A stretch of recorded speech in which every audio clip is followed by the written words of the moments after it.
Bien-aimé, la mort est la plus grande humiliation. Donc ce n'est pas ce que tu n'as pas encore eu qui réveille un mort. Ce n'est pas ce que tu cherches, espères ou attends qui peut réveiller un cadavre. Lorsqu'on va enterrer quelqu'un au cimetière, le mort ne porte rien, mais ce sont les vivants qui portent le mort. Car je n'ai jamais vu un mort porter son cercueil. Donc si tu portes un problème, c'est parce que tu es un vivant. Car il y a des problèmes qui n'arrivent pas aux morts, mais aux vivants. Donc il y a des choses que tu ne verras jamais si on ne combat pas ta vie. Le chemin n'est pas facile, mais il reste le chemin. Car le destin te fait subir, mais la destinée te prépare. Donc ce que tu n'as pas encore vu, Dieu l'a déjà prévu. Ce n'est pas parce que tu n'as pas encore vu que tu ne croiras pas. Car Dieu n'est pas obligé de composer avec vous. Parce qu'il ne vous a pas promis une vie de facilité, mais il vous a donné sa présence. Donc tant que tu n'apprends pas à laisser Dieu faire, Dieu te laissera toujours faire jusqu'à ce que tu comprennes que Dieu te laissera toujours gérer ce que tu connais, mais lui, il gère ce que tu ne connais pas. Alors laisse Dieu gérer ce que tu ne connais pas, car ce que tu ne sais pas est plus grand que toi. Ce qui t'attend est plus grand que ça. Et ce qui arrive est mieux que ça. Donc nous n'avons pas besoin de savoir le temps ou le moment où ces choses doivent arriver. Car l'homme transformé n'oblige pas Dieu à agir quand ce n'est pas encore le temps. Parce qu'il n'est pas transporté par les circonstances de la vie, mais il est porté par la vision. Quand ça sera le moment voulu, Dieu fera de sorte à ce que cela se réalise. Donc, ce n'est pas parce que ça ne marche pas pour toi que Dieu n'aime pas ta démarche.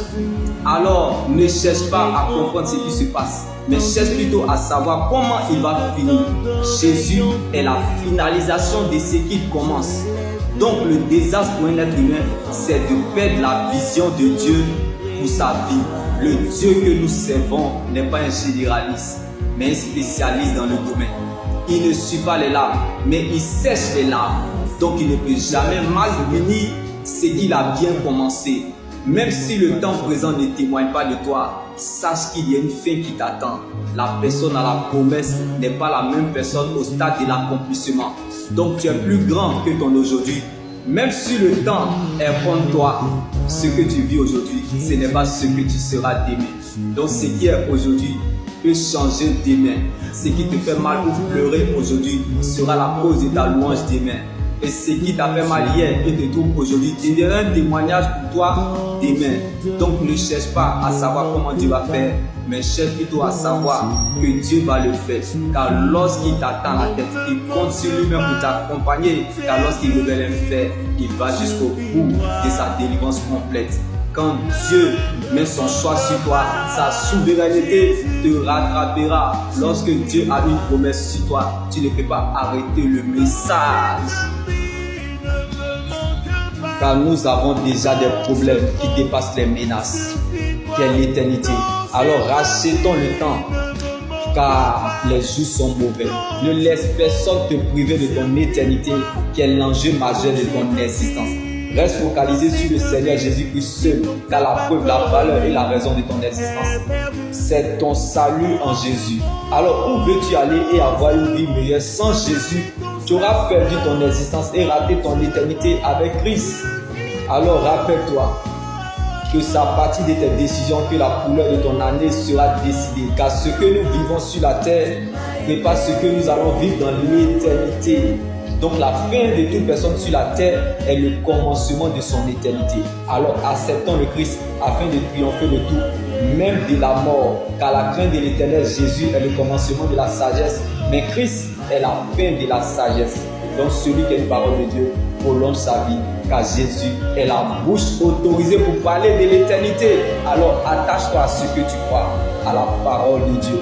La promesse de Dieu n'a pas d'âge, mais elle est un destinataire. Or la promesse que Dieu nous a faite est la vie éternelle.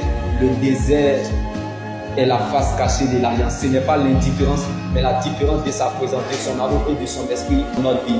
Donc la fête changera de camp, car ce n'est pas la joie du moment qui compte pour Dieu, mais plutôt la finalité de son plan qu'il a déjà établi pour notre vie. Donc tant que tu n'es pas encore arrivé à l'accomplissement de ce que Dieu a dit, on peut te ralentir, t'affaiblir, mais la promesse de Dieu en toi se chargera de t'élever. Champion, championne, si tu fais de la parole de Dieu ton roi comme David, tu deviendras sa reine comme Esther. Tu peux commencer l'année limitée, mais finir avec un résultat spectaculaire. Shalom. Comme Job a tout perdu, mais il n'a jamais perdu Dieu. Bien-aimé, l'abandon des hommes n'est pas l'oubli de Dieu. Donc il n'y a pas de fidélité de Dieu sans infidélité des hommes.